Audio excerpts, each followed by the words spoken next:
I'm not drinking, da, da, da, da. Are you pregnant? Do you think you're too cool to not, like, yo, relax. It's not that deep, okay? You've lived life before you were able to drink. So it's gonna be okay.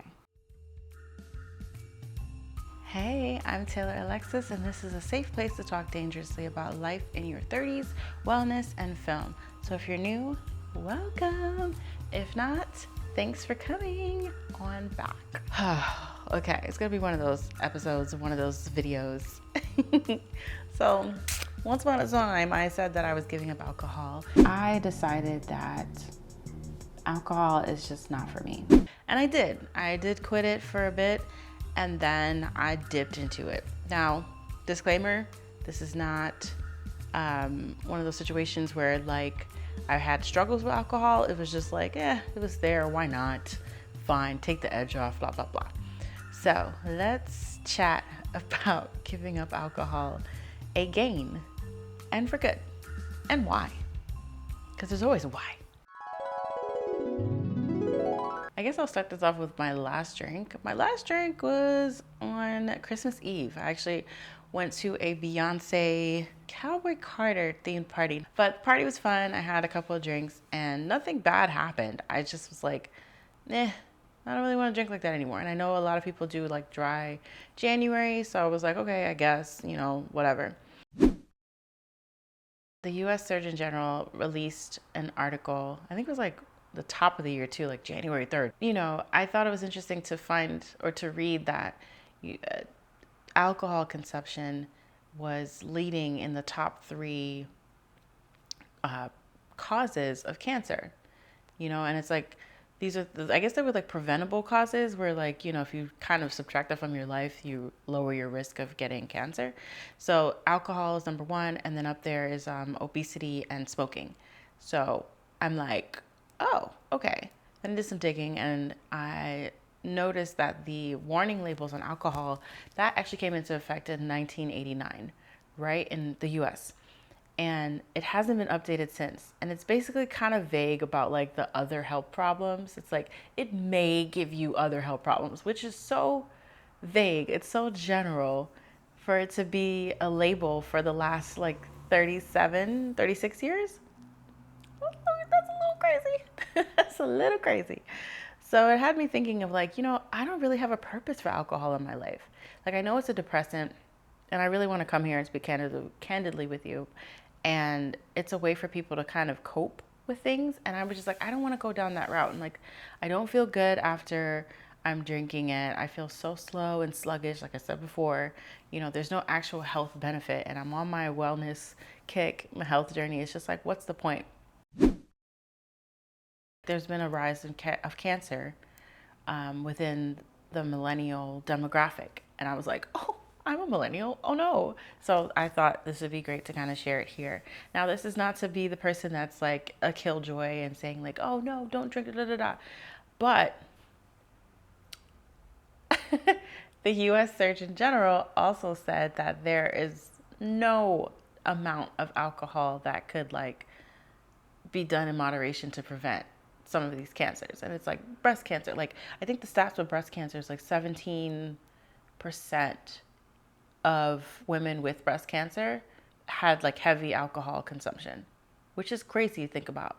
And I don't know, I may have said this in my other video, or maybe I'll go back and review, but I'm like, I remember being at Penn State, and like sometimes I'm just like, okay, what are we drinking for? Like, oh, because we passed a test? That's crazy. Like, in hindsight, but like, we're having a good time, but it's like, oh, okay. And, with alcohol, obviously, it weakens your immune system and your ability to fight off anything that is attacking your immune system. And that's not good in the long run. And I started thinking about it. I'm like, okay, well, I know that I want to have a family one day. No rush. Take it easy. Take it easy. But these are things that I've been thinking about. Like, okay, what I put into my body is absolutely going to affect all of that. So I've been very mindful about not having alcohol, and I feel fine. And it's like, I didn't realize time went by like that. I'm just like, oh, I'm not having a drink. But I will say, I feel like I'm jumping all over the place, but I don't care. Roll with me. I find that like when you give up alcohol, aside from people like questioning your choices or whatever, you find yourself wanting to do other things than go to a bar. And it's so easy because, like, yeah, fine, bars are there, whatever. But it's like, I'd rather go do a hike or go to the museum or whatever. And it doesn't, okay, I'll say this, and I'm going to get back to the script in a second.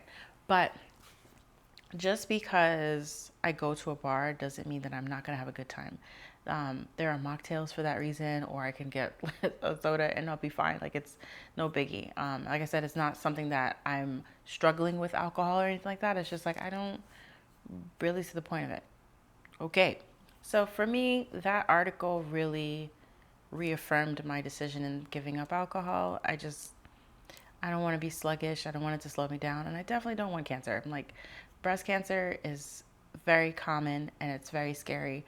I always say recommend, once you hit 30 or even like probably approaching 30 to get your breast examined and do that. One day maybe I'll do a video about that because after I had my fibroid surgery, I stopped Googling and WebMDing everything because I was like, I'm like, whatever, I'm just going to raw dog it.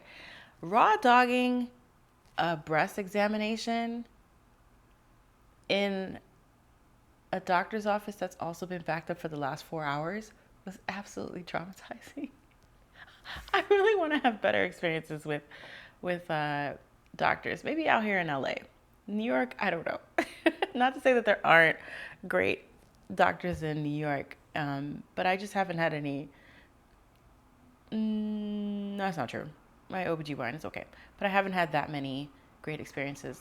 But anyways, yeah, I raw dogged a breast examination and I actually cried. And the lady, oh, bless her heart, she was so sweet. She was just like, it's okay, you could just take a second, because I didn't know what was going on and I had to take breaks in between, like, the examination. No one told me that you have to literally put your breast on this machine and it's gonna squeeze it so tight that, like, you think it's gonna explode. Yeah, what a time, what a time. So, yeah, that's another reason why I'm like, I'm cool off of the alcohol. Seeing that article, I'm just kind of like, I don't know, baby. I don't know if that's what I want to do when it comes to alcohol, and it's fine. So, my other thing with it too, I might have shared this, but I felt like when I was drinking alcohol, I was numbing myself from whatever I didn't want to feel, or finding liquid courage to like do karaoke or to say things. I didn't want to like live in that space of doing that, because now that I'm out of it, and I'll have a friend or somebody that I meet and they're like excessively drinking, in my brain, in my heart, I'm just like, oh, what's going on? Like, let's pull over if you want to talk about it. Obviously I'm not intrusive, but I'm just kind of like, I wonder what's going on, and I hope that this person's okay. So I don't know, life of an empath, it's crazy.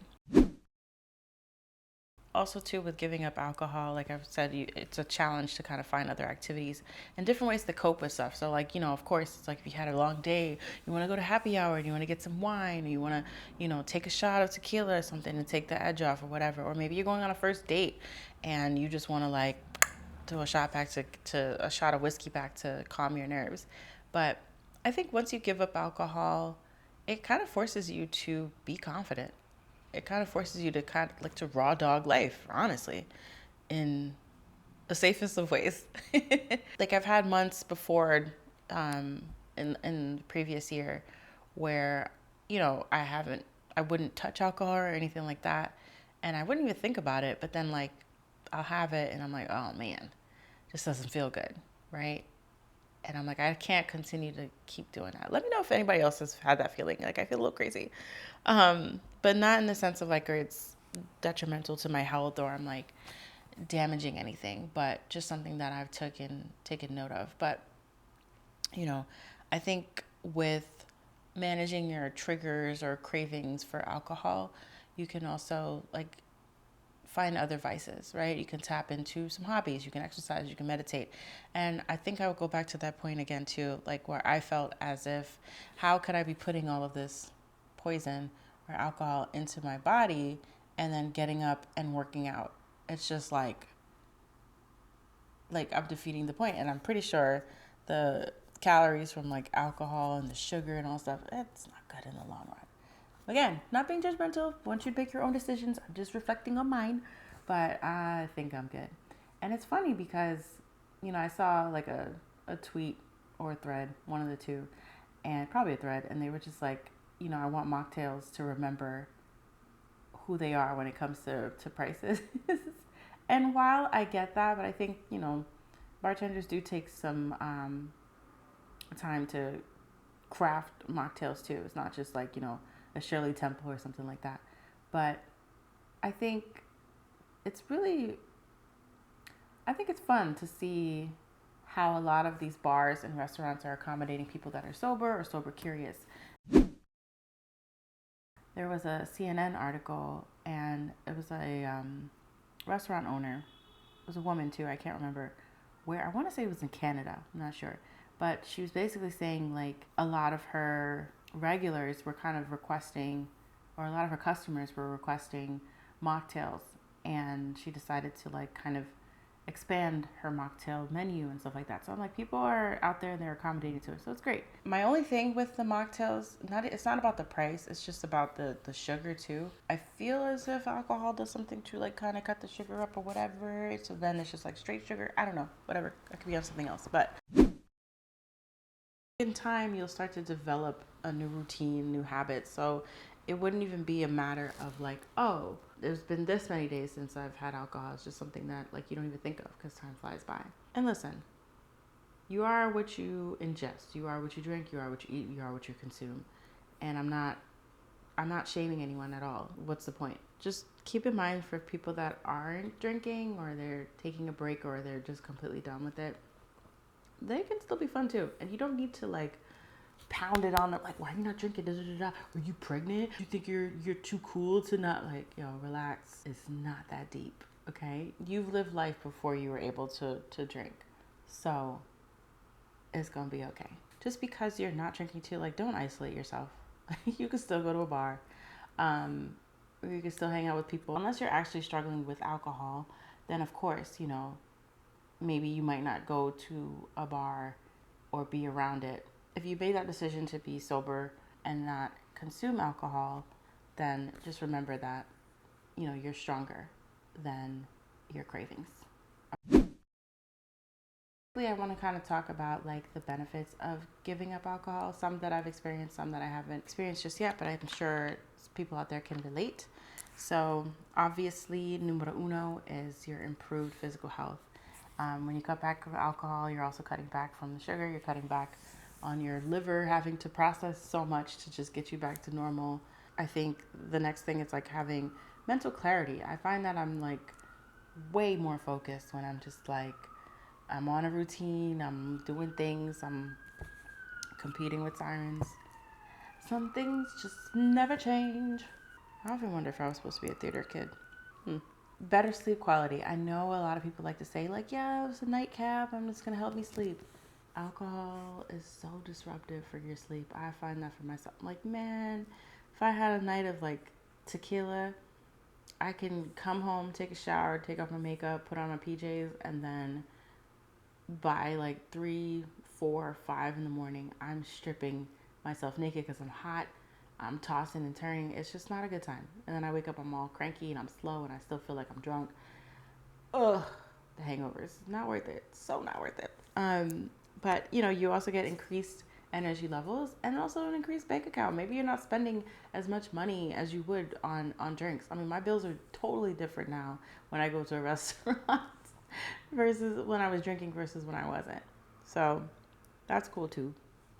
And then also like better skin. Alcohol is not only is a depressant, it's also very dehydrating. So that could be depressing in itself, where you have like really dry skin and you don't look the same. There's a lot of puffiness, I know. But and of course, what we were talking about, reduced risk of chronic diseases and cancer. So something to think about. You can start by cutting back or cold turkey, whatever floats your boat. I went cold turkey. I'm all right. And then also increase productivity, and a bonus, I would say, you get like a confidence boost. Like I said, you have to like really raw dog life and put yourself out there. I know it's like, what is that? Exposure therapy in a sense. I think it's cool. I like it. I'm cool off of alcohol.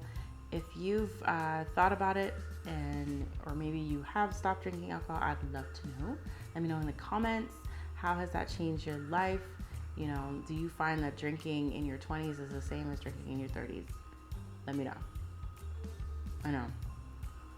But I think back to my 20s and I'm just like, wow, we had fun. We lived, darling. But I'm like, certain things, now that the frontal lobe has developed, I cannot. I'm like, what?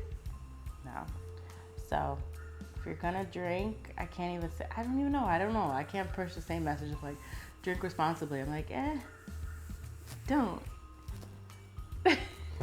Well, thank you so much for listening and getting to this point. If you liked anything that I spoke about today and this is your jam, hit that subscribe button and I will see you here next time. Thank you so much for joining me in a safe place to talk dangerously. I'm Taylor-Alexis and I'm out. Bye. I'm gonna go have some water, the adult drink.